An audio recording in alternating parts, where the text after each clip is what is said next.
Of this church, but now they banished me to Georgia. So my wife Sherry and I, our family now live in Georgia. We have great roots here and great feelings every time we come back.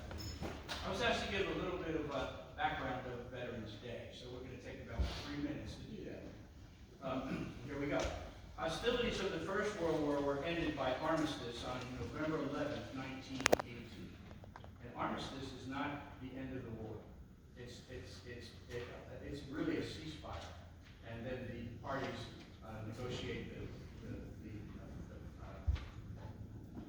document that is the final document. But it was kind of interesting here. More precisely, the war was ended by agreement at the 11th hour of the 11th day of the 11th month in 1918. Officially, it was the Treaty of Versailles that signed the next year. That was signed the next year on June 28, 1919, that ended World War I, so the Treaty of Versailles. But the actual end continued to be known as Armistice Day in the U.S. In November of 1919, President Wilson proclaimed November 11, 1919 as the first commemoration of Armistice Day. The name stuck, and for the time being, it was noted as Armistice Day each year on November 11th. In 1921, Armistice Day was celebrated with the Unknown Soldier burial. So every time Veterans Day and other events come along, you see the Tomb of the Unknown Soldier on TV. It was actually done in 1921. Armistice Day was celebrated with the Unknown Soldier burial in Arlington National Cemetery.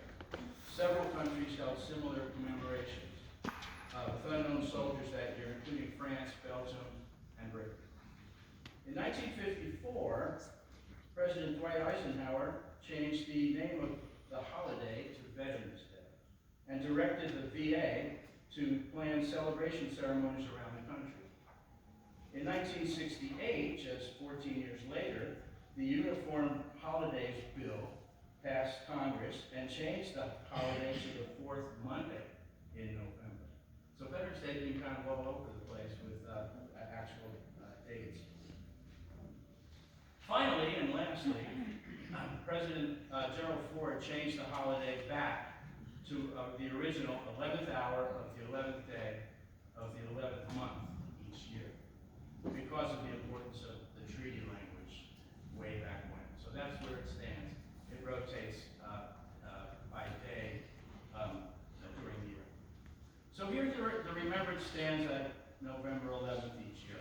Why do we place such an emphasis on service? Some of the other speakers have given you some pretty good information on that. But there are many good reasons, and way more than we have the ability to discuss this morning. Keeping alive the deeds and sacrifices of our men and women veterans, their families and support groups is what makes our country, is one of the things that makes our country great. Our very civilization depends on the service-minded citizens, especially those willing to lay it all on the line.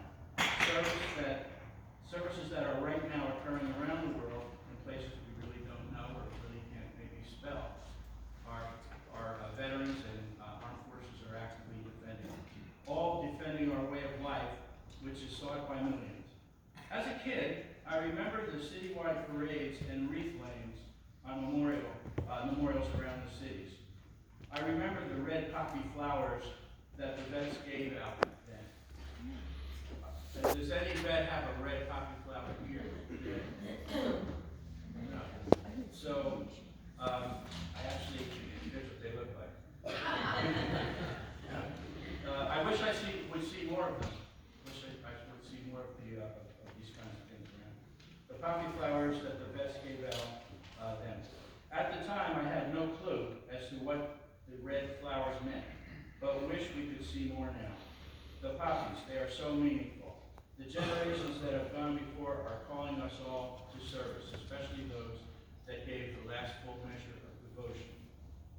Listen now for their voices in this famous poem, In Flanders Field, compelling each generation, us sitting here, to take up the quarrel. The poem was written by Lieutenant Colonel John McCrae.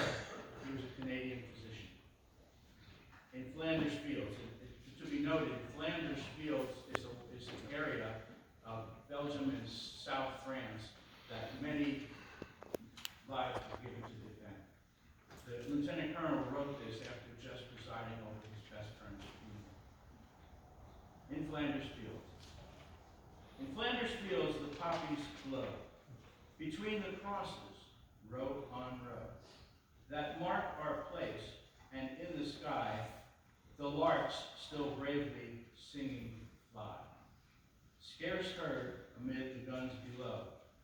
We are the dead. Short days ago, we lived, felt dawn, saw sunset flow. Loved and were loved, and now we lie in Flanders Fields. Take up our quarrel with the foe. To you from failing hands we grow. The torch be yours to hold it high.